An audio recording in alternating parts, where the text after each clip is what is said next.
Welcome to the Nerd Party.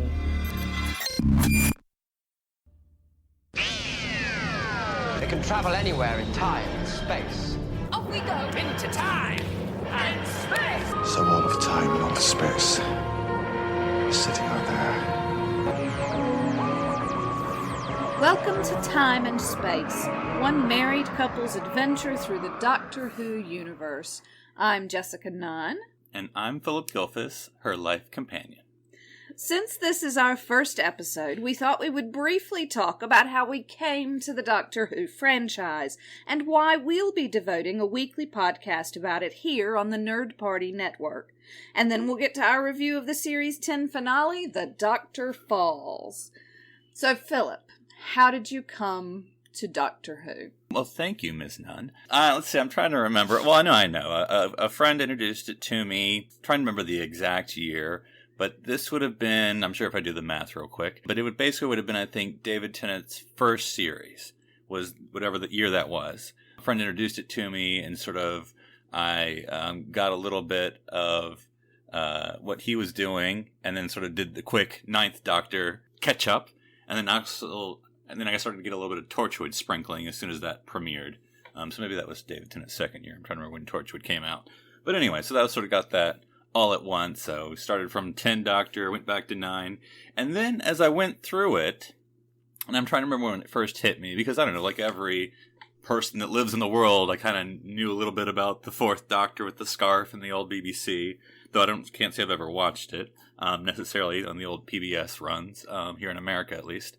But the more I learned about it, the more I did want to go back and learn the old sort of classic Doctor Who, if you will. And eventually, you know, in the many decades that have passed since then, or at least one decade perhaps, I started to watch all of it. So I've seen all of Doctor Who, except a little bit of the 2nd Doctor and all of the 3rd Doctor. So other than that, I have seen all of Doctor Who at this point. So, now just once, some of them, so I haven't memorized them all, but that's basically where I am. So what about you, Jessica? How'd you come to Doctor Who? Well, I came to Doctor Who entirely through you, and it's because for a very long time I had a Doctor Who phobia. Oh.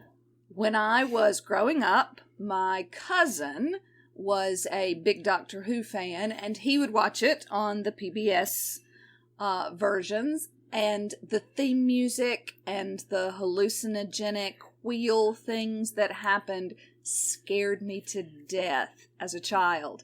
And so I steered clear of it for a long time. In fact, I steered clear of it for the entirety of my time in England, which is a shame now, because everybody loves Doctor Who in England, except me. And then when you and I started dating, you introduced me by showing me the 50th anniversary. I believe so. I can't remember what order I went. Usually, if I remember correctly, I maybe showed you the 11th Doctor's first episode. Maybe I showed that to you first. I can't remember, but maybe it was just around that time. And so, yeah. Yeah, maybe. I was remembering the War Doctor and everybody all together, and we were at the beach, so it was quite, nice and relaxing as a general rule, and you were sort of starting to expose me to all of your strange television things that you can say have. nerd. Okay, good. I got to all of your nerd things. Welcome to the Nerd Party, darling. Yes. But yeah, and I think it's interesting because for listeners who may not know, my wife Jessica lived in England for 11 years. And so, what experience did you get with Doctor Who? I mean, was it just ubiquitous, or did you just see it on the telly, or what did you hear, your students going, delete, and eliminate, or I don't know. Exterminate, yes. Darling. No, it was sort of ubiquitous in terms of everybody knew about it and everybody talked about it. My students didn't particularly talk about it at the water cooler kind of thing. But a lot of my friends, I was aware that they watched it, the Christmas episodes and things like that. You'd hear a lot about it. But because I wasn't watching it, I sort of tuned a lot of it out. Was that like sort of Christmas Day was, I don't know if they opened presents in the morning, and then watch the Doctor Who special, watch the Queen, call it a day? Yeah, drink heavily through both. Yeah, that's pretty much the British experience, I think. Now, I thought it was interesting because I don't force anything on you in our relationship, but, I did, hey, I do want you to watch these 1 or 2 or 3 episodes of Doctor Who, but then I think you then disappeared and then gobbled up, when it was still on Netflix, all the New Who, as we call it on the street, all of New Who, Chris Eccleston and David Tennant and Matt at that point. And so you caught up very quickly, it seemed to me. Yes, absolutely. And I don't remember. I think I did some of it on Netflix, but also you've got a lot of them. Yes. And so, yes, I pretty much ran through so that I could catch up with you, and I think finally caught up with you.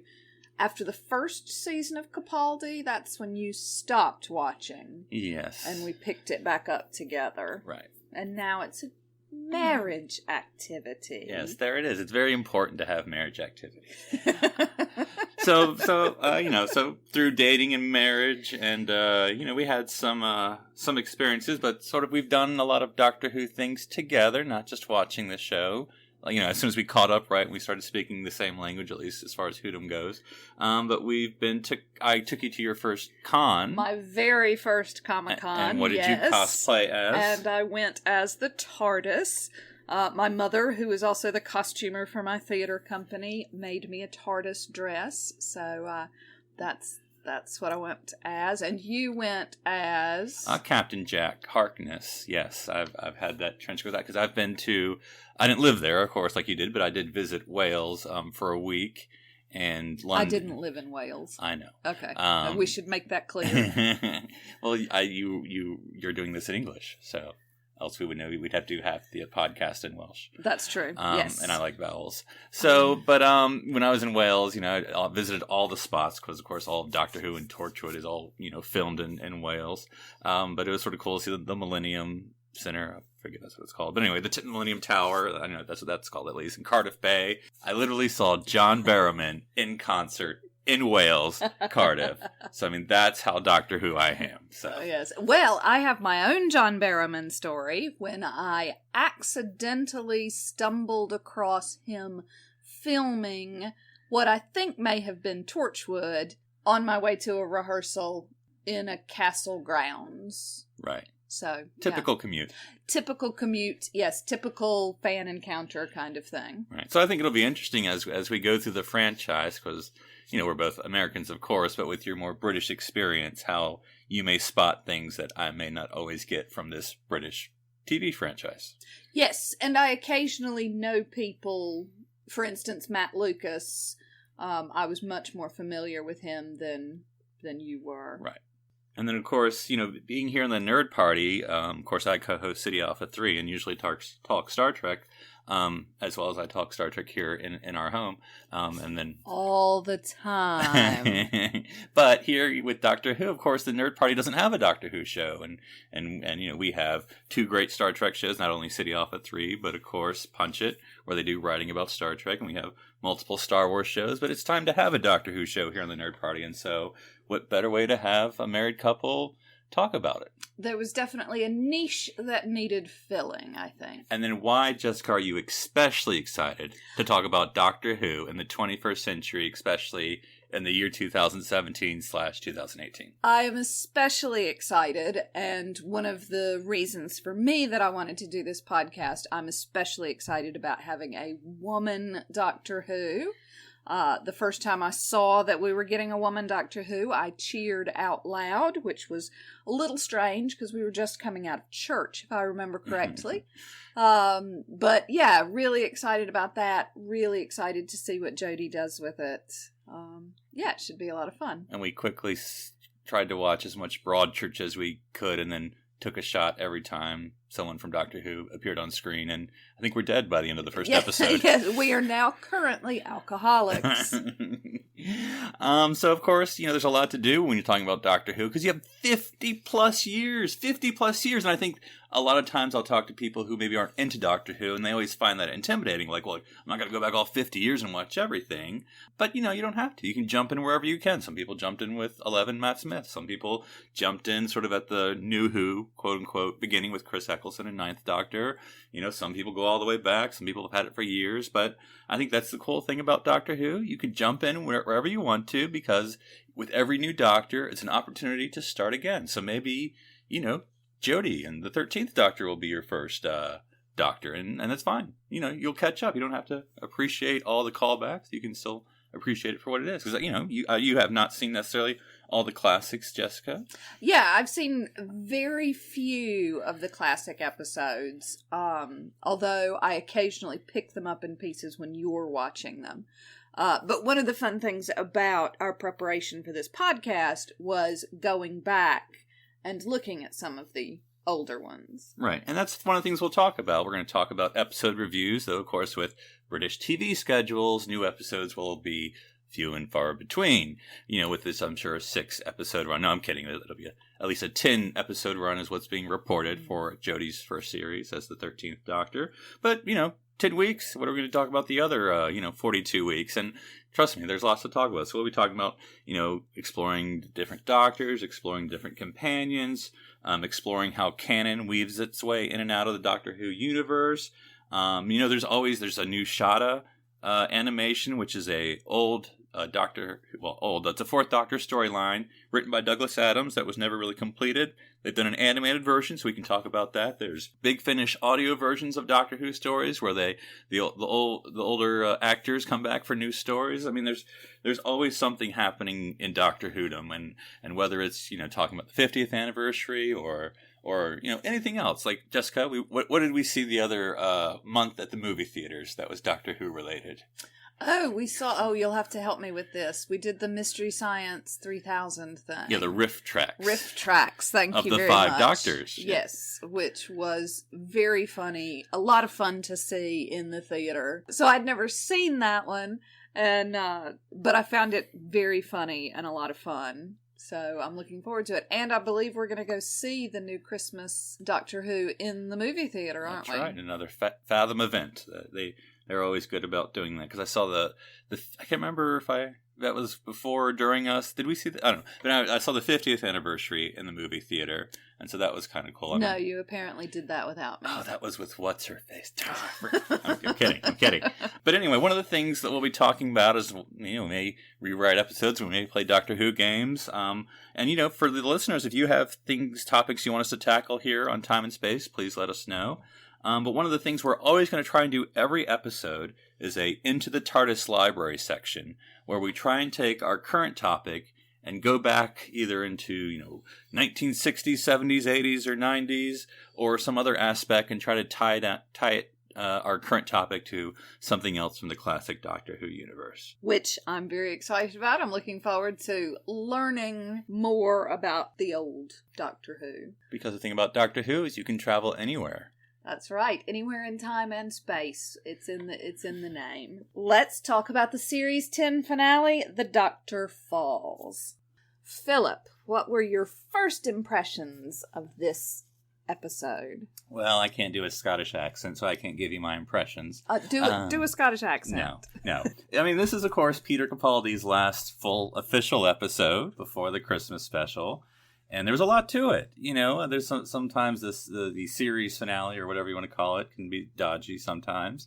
But after watching it 2 or 3 times, I think I really liked it. There was a lot going on with Bill, with the Doctor, with the Masters, Masteri. I don't know what the plural would be. And so I think it is. There's a lot of heart to it, and I think it's actually pretty good. What do you think?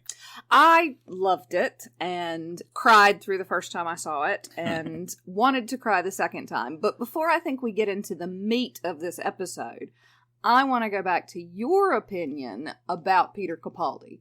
Because if I remember correctly, you were not keen on him when he first started. So right. How do you feel about it now? So apparently I like long hair, 12th Doctor versus short hair Doctor. Yeah, his first series wasn't my favorite. Wasn't that stellar in my opinion.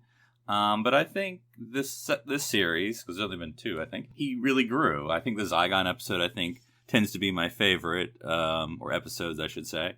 And you know, we've talked before.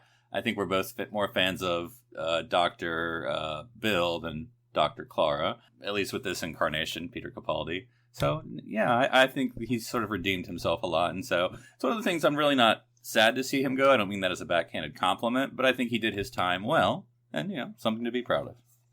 Okay, fair enough. And I certainly agree. I think the first season is less about a dislike of Peter Capaldi and more about a dislike of the companion doctor relationship. It got a little needy there at the end. Yeah, and I think it was good writing, better writing this year. I mean, of course, it's usually the same people a lot of times, but I think there's sort of better effort this time. And maybe it was finding the character, and, you know, every new doctor has to kind of find it. And maybe they just finally found his voice after a while. Yes, and I absolutely adore Bill, which I think leads us on to our first topic of Bill as a Cyberman. Cyber Bill. Which I'm not okay with. I'm not okay with this at all. Right, and so, of course, this is, even though we're talking about the Doctor Falls, this is sort of the continuation of Worlds Enough in Time. You know, if you're going to part 1 and part 2, this is sort of part 2. Part 1 ended with, you know, your typical, stereotypical Doctor Who cliffhanger, Bill becoming a Cyberman, and you're sort of like, is this real? Is he going to save her? And I feel like you just feel that through this entire episode of, you know, is he going to save her? And is she going to be saved? And is she going to die?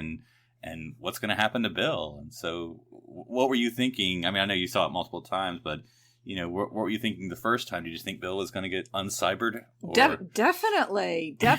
I'm all over the team save Bill. Watching it again the second time, it was even more poignant to me because they keep showing Bill as Bill rather than as Bill the Cyberman woman. Mm-hmm. And so that made it even harder. I think that continues to fill the audience with hope that Bill can be saved by making us see her as she sees herself. Yeah, and I think it's sort of the running thing throughout this episode. It's sort of like, you know, the doctor tells her, you know, I'll fix this. And you sort of have that very powerful moment when Bill was like, you know, were you lying? And he's like, no. And she's like, but can you? And he's like, no. And so you just have the doctor, and just having known all of Doctor Who, and I know we have different Doctor Who experiences, but when he loses companions, whether it's for real losing them or just thinking he's losing them, like in other words, like a one that, you know, when Tennant, the 10th Doctor, lost, quote unquote, Rose, you know, when she went through the dimension. I mean, later we found her, but, you know, that was sort of a lost moment. But then you sort of had when he lost, quote unquote, Donna, you know, when her memory went, and, you know, all the times, you know, Clara, blah blah blah, throughout all of Doctor Whodom.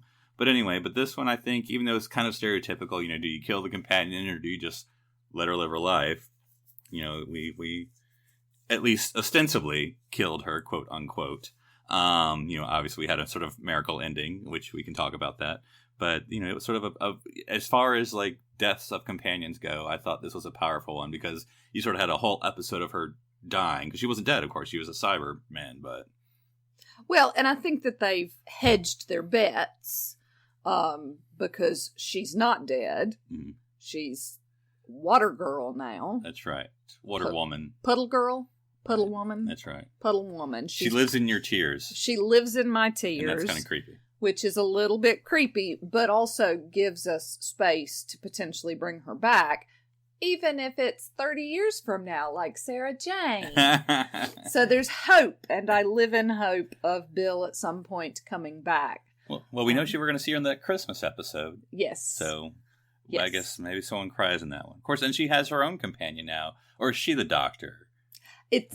We're going to have to wait and see the dynamic. Maybe this is a spinoff. That's right. Puddle Women, the spinoff. That's right. From Doctor Who, since Class doesn't seem to have gone as well as we had hoped. They're not good for spinoffs. A good, you know, women couple experience series. You know, it'd be good for the Beeb Absolutely, absolutely. And I feel like the Sarah Jane sequel spinoff went. It was, and I'm not trying to be funny. The only reason it ended, of course, was because, Elizabeth Sladen died.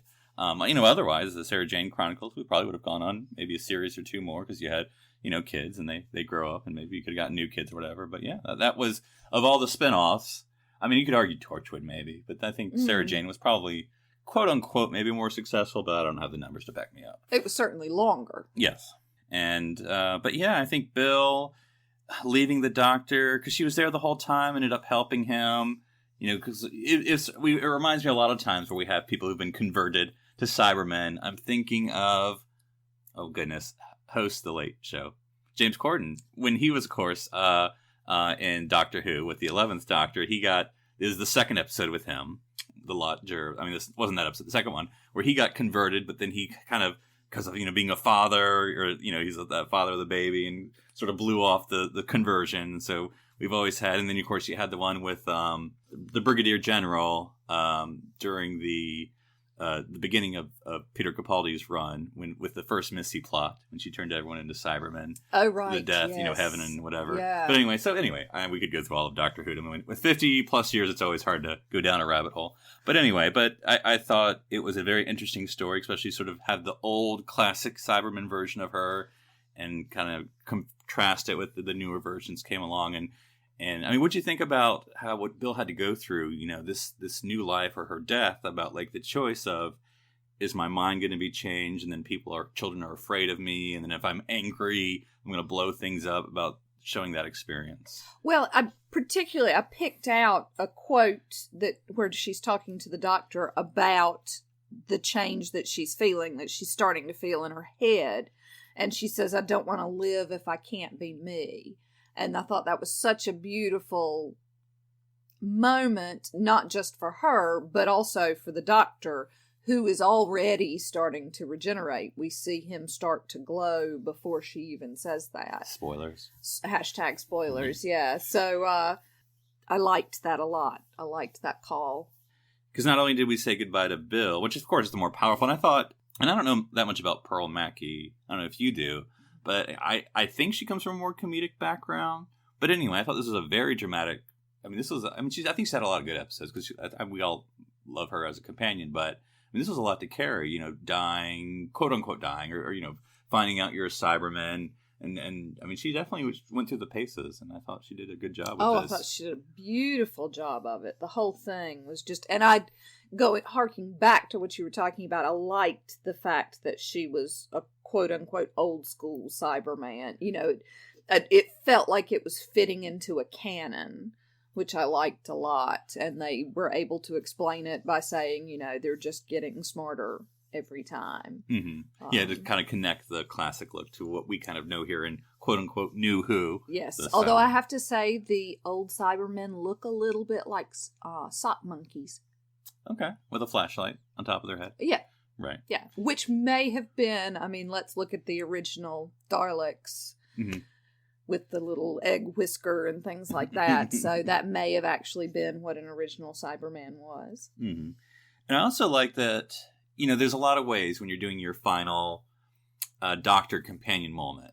And theirs was... Oh, them. Mm-hmm. It was certainly Bill. And their relationship as well.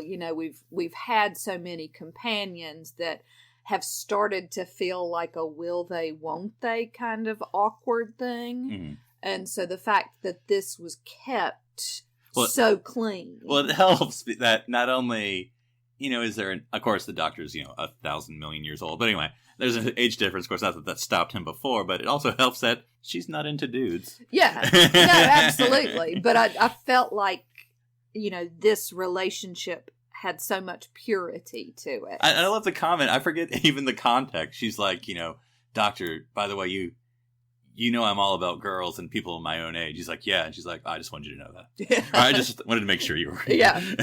Or reiterate that. Yeah. So very excited to move on from one woman character I absolutely love, Bill, to another character I absolutely love, who they killed off this episode, so I'm not really crazy about the whole episode. But Missy, the mistress and the master together again. Yeah, it was kind of funny when I was thinking about it for a moment. Michelle Gomez, has been sort of the Missy, mistress character for all of the Capaldi run, all of 2 years of it, or 2 series of it. But then when we got the master again, and, John Simm, and I was like, oh, okay. But then I thought about it. We actually haven't seen him for a long time. I mean, time is a relative term, ha ha ha. But we haven't seen him since the 10th Doctor. There was no master on the 11th Doctor run, and Mistress was 12th Doctor. And so basically here at the end of the 12th, the master has sort of been gone. I know it seems like, maybe it doesn't seem like it's long, maybe it does, but, the last time was the 10th, when the 10th Doctor regenerated. And so I thought that was sort of interesting to think about how much we've seen. And then, of course, we have, spoilers at the end, 2 Doctors, but now this was all about 2 Masters. And, the master and the mistress, and, are they the same? Are they different? And for those who maybe know all the different incarnations of the master we've had throughout of Doctor Whodom, it was interesting. But I know you like Missy, so you talk about Missy before I talk about the master. I do. I absolutely love her. And there was a part of me that was rooting for Michelle Gomez to be picked for the next Doctor. Because I think she would have just been phenomenal. She deserves a spinoff. Let's hashtag Mistress spinoff. Now, what do you think? Because it seems like this series, we sort of had the mysterious person in the attic or the basement, and then it revealed to be Missy. So this was theoretically a series about many things, but if there was an overarching arc, and there may not have been, it was the redemption or the can we get Missy to redeem herself or whatever. Did that happen, or what'd you think? Oh, it definitely happened, and I think I've thoroughly enjoyed, particularly in this season, the dynamic between the mistress and the Doctor. This whole we love each other and we hate each other kind of thing. They talk about it. I always wanted you to be by my side during this, and her saying me too. This frenemies kind of thing at the risk of going very millennial. But yeah, absolutely. By the end, when she kills, for all intents and purposes, herself, she had absolutely redeemed herself. Yeah, I thought it was kind of a throwaway plot point of that. The master needs a part for his TARDIS, and she's like, oh, I got it, because I told you to have it. Yeah. And then she sort of just, I think, gives it to the Doctor or drops it or whatever. And so I was like, well, that really didn't serve any point.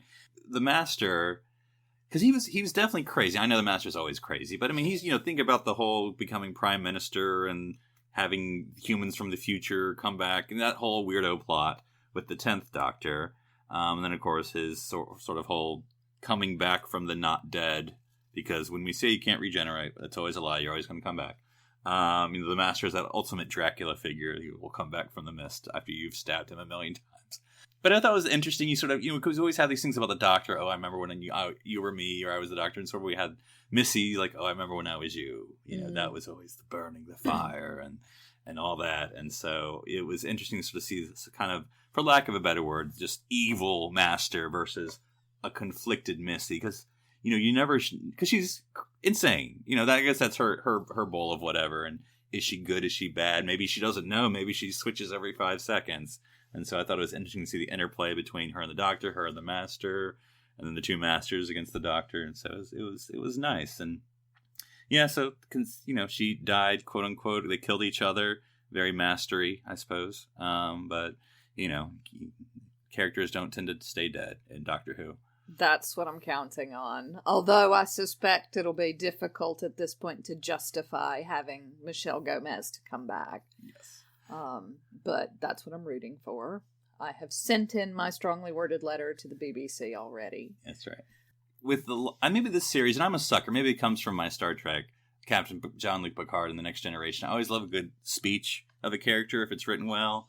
And I think the Doctor's had a lot of good speeches this series. Like I said, with the Zygon invasion, talking about how a survivor of war, how he views war, very powerful speech. But this one, at the end with the Masters, talking about why he does what he does. It's not about winning. It's about being kind, and that whole thing about what is the Doctor? Because, presumably that's what every episode about, but especially when it's your series finale, what is the Doctor? And and he actually gives a bit of the Doctor's oath at the end. I think it was when he was fighting the Cybermen, but, without hope, I'm going to do this off the top of my head, so I'm going to get it wrong, but, without, hope, or, without witness. Yeah, without witness, with no hope. Here it is. Without hope, without purpose, without promise of reward. It was the Doctor's oath we got in the 50th anniversary, with the other Doctors, the War Doctor, the 11th Doctor, and the 10th Doctor. And so, that tradition continues.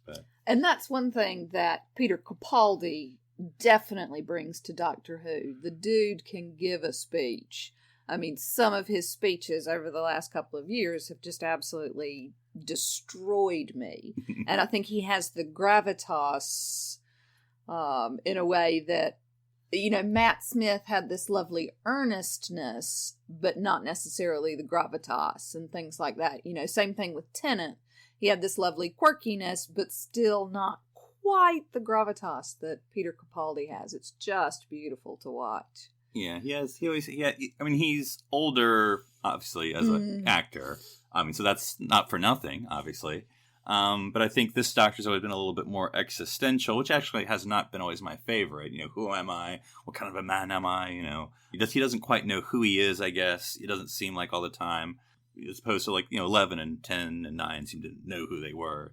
Whereas 12th Doctor was kind of looking for meaning, for redemption, and for whatever. But yeah, I think the speech he gives about who am I, why do I do these things, this is why, all these things. And so it is definitely much more powerful. And so I guess that maybe takes us to the Doctor dies.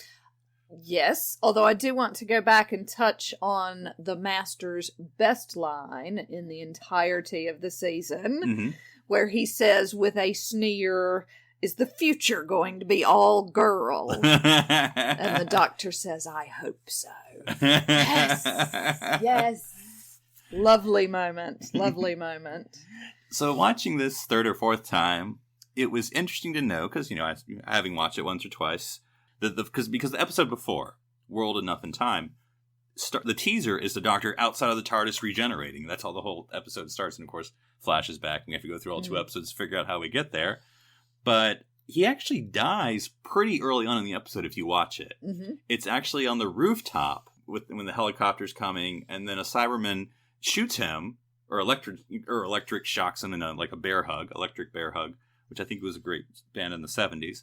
And then, of course, Cyber Bill saves him. But I think he dies then. That's when he because then I think you'll notice throughout this whole rest of the episode, his hands glow and things like that. He's fighting that regeneration this whole episode. Yeah, and I noticed it, the first time I noticed it was when he was in the barn, or right after the barn, where he tells Bill she's a Cyberman.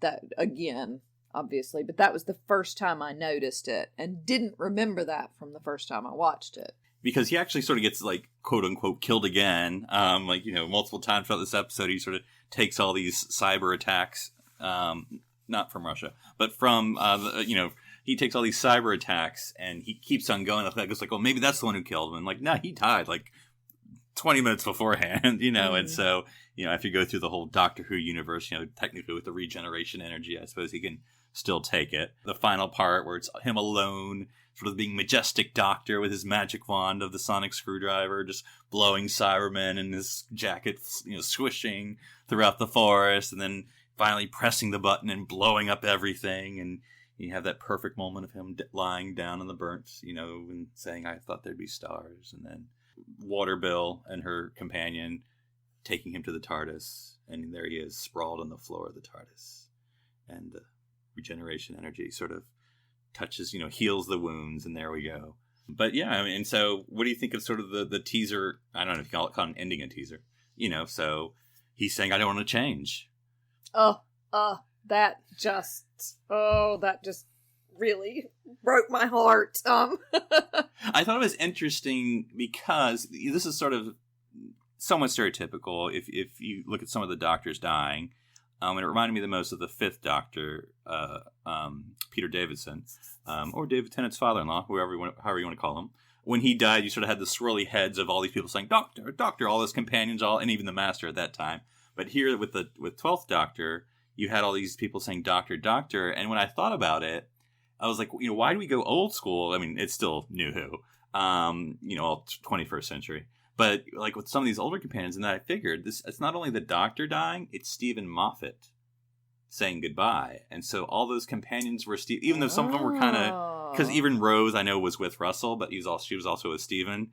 And so this was all sort of Stephen Moffat's, companions. So that's why you sort of had Rose and Martha and Donna and da-da-da-da. So you had all the Moffat era people, Jack and all these people saying goodbye to the Doctor, even though it's sort of the 12th Doctor. Interesting. I don't know enough about it to have picked up on that, but I thought it was lovely. And again, the echo back to Tennant's, I'm not ready to go. I don't want to go. I just, all the tears. I'll always remember when the Doctor was me, you sort of got the Met 11th Doctor kind of swirly hand thing going. Yeah. And they all have to sort of, they all struggle at the end. Matt, or the 11th Doctor didn't, because he died of old age, so I don't think he was necessarily fighting the end, but the 10th Doctor, of course, was fighting it.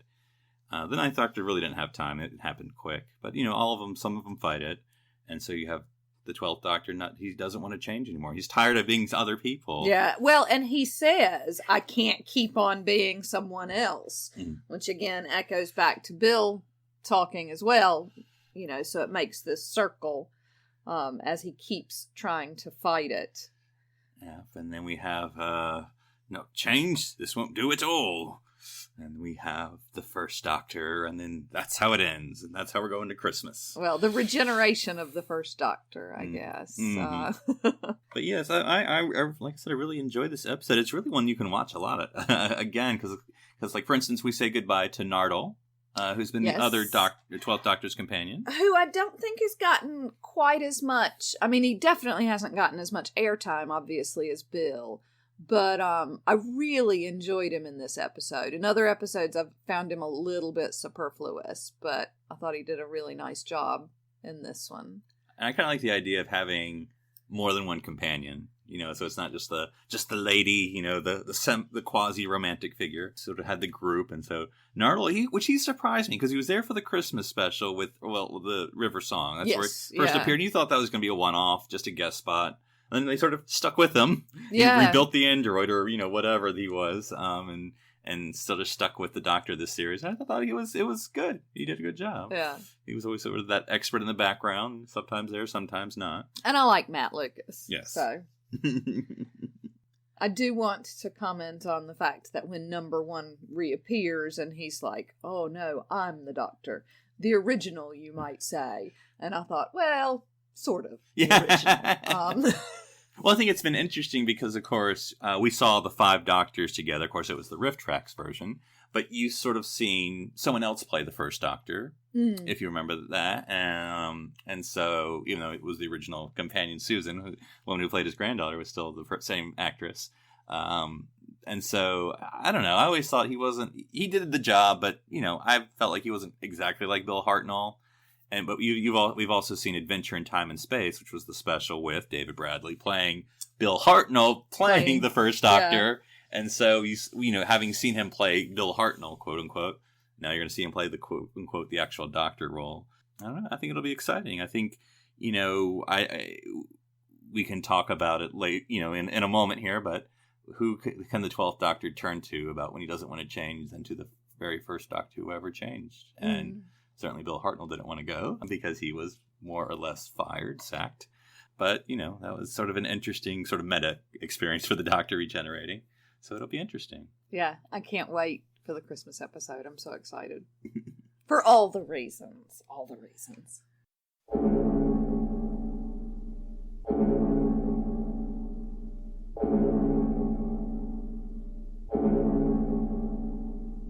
Right, since we have spent some time with Cybermen, we are going to take a trip into the TARDIS library and go back to the very first appearance of the Cybermen in the 10th Planet, which aired October 8th, 1966 for the first episode of a 4-episode serial. Philip, do you want to give us the synopsis? Sure.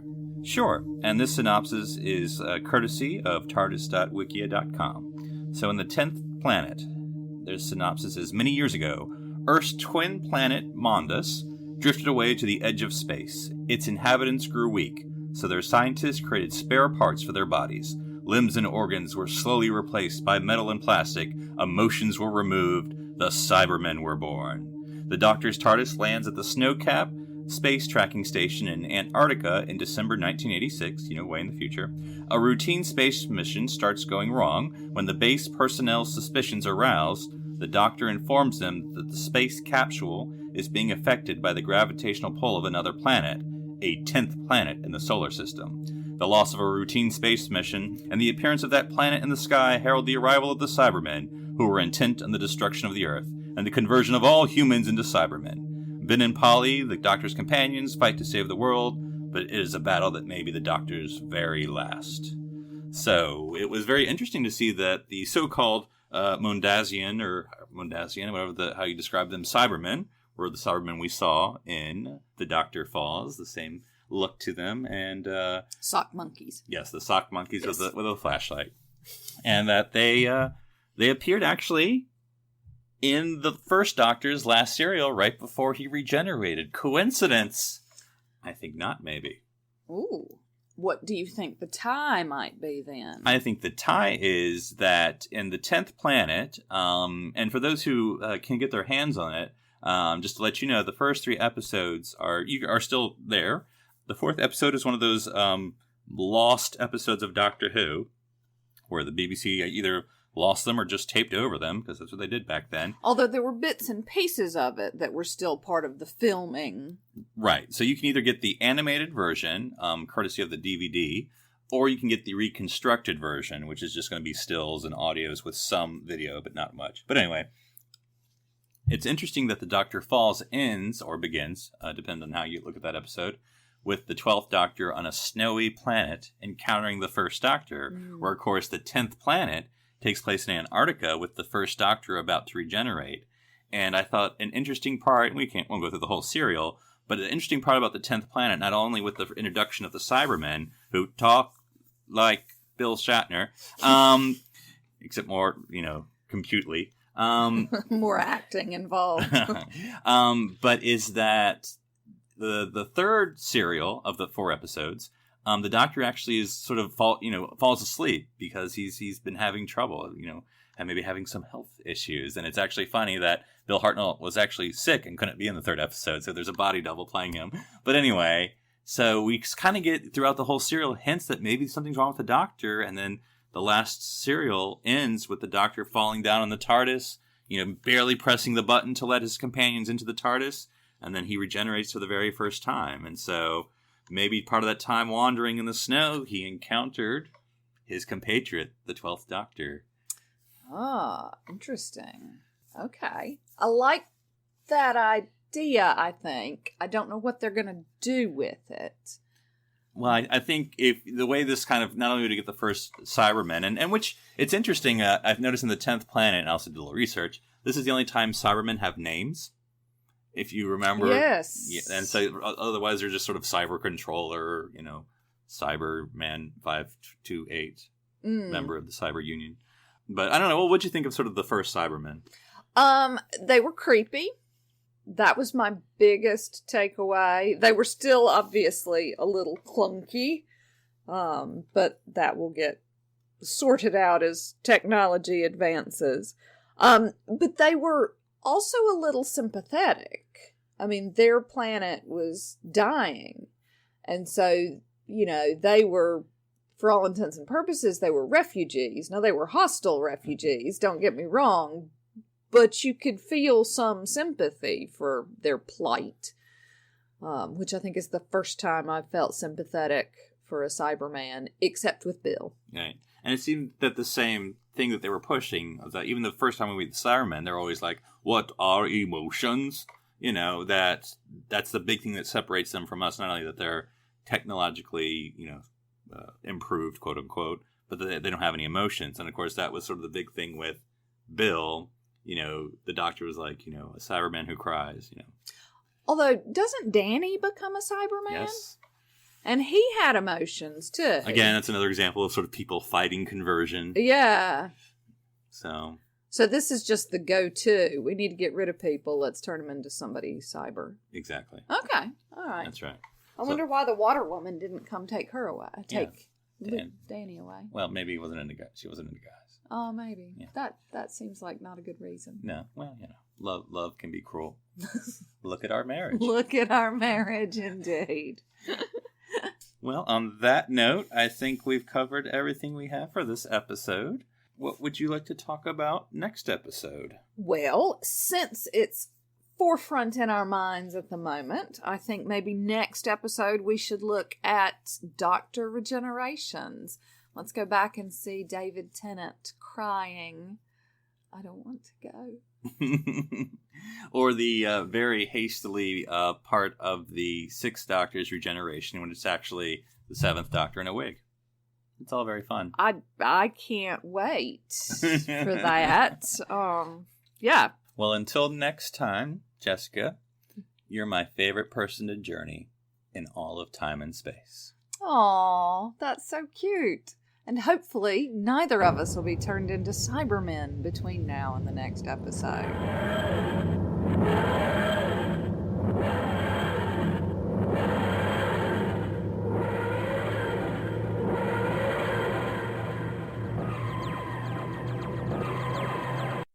This is BBC Television.